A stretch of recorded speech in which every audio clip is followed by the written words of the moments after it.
If you want to know how to install Hella horns on your second generation Subaru Forester, this is the video for you. Let's get into it. The materials for this install are pretty straightforward. You're going to need your Hella horns, stranded core wire, 14 gauge preferably, spade connectors, as well as terminal connectors, which I forgot to include, electrical tape, because you never know. For this video, we will be installing the Grimspeed Bow Tie for Hella horns, but this is completely optional. For tools, again, pretty straightforward. You're going to need wire trimmers and crimpers, wire strippers, a Phillips head screwdriver, a trim tool, and lastly a 3/8 inch drive ratchet with a 10mm, 12mm, and 13mm socket. Let's get started with this install.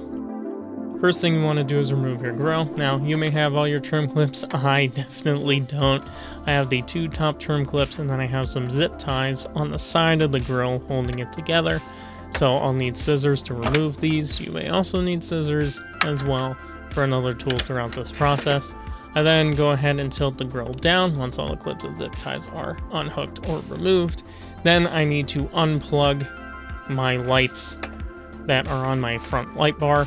You probably don't need to do this if you don't have a light bar. This is just something that I need to do for my sake. I then have to feed the plugs through the grill, and once that happens, I can remove the grill completely. Once you remove the grill, though, you may be wondering, where are the horns? Believe it or not, they're right here behind the left fog light. There's a 10mm bolt and a trim clip up above the fog light, and there's also a trim clip down here to get rid of the front of the fender well. Well, not get rid of, but remove it. I removed the screw and the trim clip up front, as well as on the bottom. Once we have done that and peeled back the fender liner, we can go ahead and find ourselves one more 10mm screw that is on the underside of the fog light. Once we remove that, the fog light is unmounted from the car. We'll undo our plug, and there are the horns. So I'm going to do a bit of a demonstration here, just because it's hard to show removing the stock horns when you're in the car, but the way to do it is you have your horns like here. They kind of set up like this, and they have these 12mm bolts that go through the horns and secure them to the bracket. Now, nothing else is on the bracket, just the horns. So what I had to do was I had to kind of take the horns and bend the bracket with my socket so that way it's much easier to fit. It's you kind of have to look through the fog light hole this way, and then you have to then put the ratchet through the bottom where the fender liner goes. The tab for the plug on these is on the plug itself. You just push it down, and then you can slide them out of the stock horn, and your stock horns are removed. Next, we need to go ahead and remove our stock brackets from our Hella horns installed on the Bow Tie. These are just two 13mm nuts.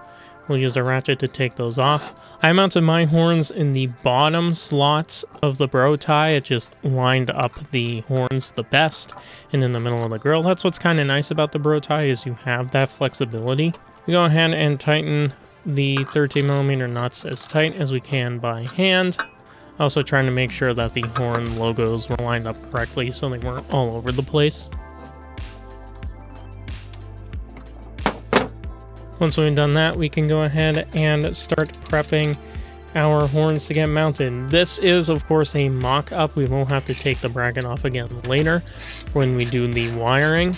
But you want to remove the bottom bolt of the latch as well as the bolt for the sensor. The bolt on the latch is a 12mm, and the bolt on the sensor is a 10mm.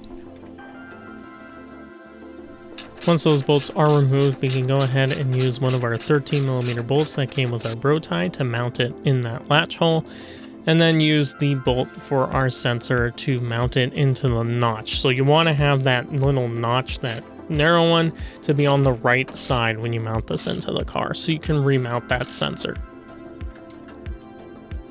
Next, we're going to talk about wiring. This is our short positive cable. It's 30 inches long and has a male spade connector on one end and a female spade connector on the other. This is our long positive cable, and it has a female connector on one end and a male spade connector on the other, just like the short one. For our negative cables, you need a terminal connector on one end and a female spade connector on the other. This is our longer negative cable, which is 16 inches long. And that is our short negative cable that is 10 inches long and same connectors. So now we are ready to start wiring everything in. I'm going to sand down the old sensor hole to use as my ground for my negative cables. For the right side horn, we're going to plug in the longer positive cable and the shorter negative cable in. And then for the left horn, we will plug in the longer negative cable but the shorter positive cable. Now I did make these cables a little bit too long. I think they could have been shorter. It was just kind of hard with the cables still being kind of coiled up.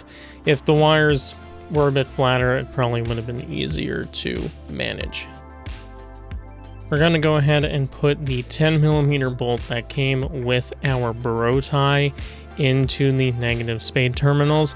The spade terminals were a little bit small, so you kind of had to work the bolt in and try to thread the bolt in, but that's what you need to do. Then we're going to go ahead and put our latch bolt back in to put the horns up. As you can see there, the wires are definitely quite a bit too long, longer than they really need to be. Then once the horn bracket is mounted, I'm going to go ahead and string the positive cables past my crash bar towards the left side of the horn there with a flathead screwdriver. I just tape the end of the cable to the flathead screwdriver and then pull the flathead screwdriver through to where my horn plugs are. Plug our horns in and then we can put our grill back up. Last thing we got to do is reinstall our fog light and this install is done. Now here's a little before and after. And that's the install, simple as that. If you want to know how to get more storage inside of your second generation Subaru Forester, then you can click here.